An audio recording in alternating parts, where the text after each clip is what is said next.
உங்களுடைய காணொலியில் நம்ம டெல்டால சொன்னோம், சீர்காழியில 3 பேர் நெல் போட்டுக்கிட்டு இருக்காங்க ரோட்ல. ஆமா, காரை நிறுத்திட்டு என்னுடைய அசோசியேட் ராஜேஷ் கண்ணன் போறாரு முன்னாடி. போயிட்டு, என்னங்க யாருக்கு ஓட்டு போடுவீங்க? நான் திமுக காரங்க. நான் அப்புறம் கீழே இறங்கி நான் பின்னாடி வரேன். போன வாட்டி யாருக்கு போட்டீங்க? திமுகவுக்கு தான் போட்டேன். எப்பவுமே யாருக்கு போடுவீங்க? அங்கே பாருங்க என்ன தெரியுது, சூரியன் இருக்கு வீட்டில். இந்த வாட்டி மாற்றி போடலான் இருக்காங்க.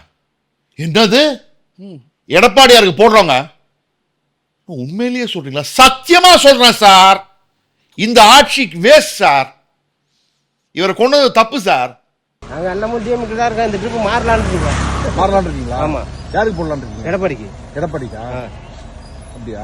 எடப்பாடி விவசாயத்துக்கு நல்லா செஞ்சாருங்க. விவசாயத்துக்கு நல்லா செஞ்சாரு. இப்ப வர கொடுப்பு இப்ப வந்து இன்சூரன்ஸ் தள்ளி விட்டுட்டு இருக்காரு. இப்ப ஸ்டாலின் இப்ப தள்ளுறாரு. 5 வருஷமா ஒண்ணுத்தையும் காணும்.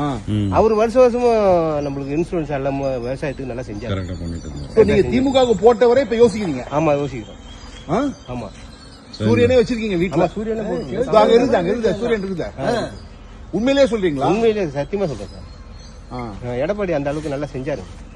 விவசாயத்துக்கு நல்லா பாடுபட்டாரு. விவசாயத்துக்கு இந்த வாட்டி எடப்பாடிக்கு போடலான்ட்டு. Sirkazhi battle ground seat with edge to ADMK. இப்ப மதிமுக சிம்பல்ல நிக்கிறாங்க. ஏடிஎம்கே உறுதியான வெற்றி.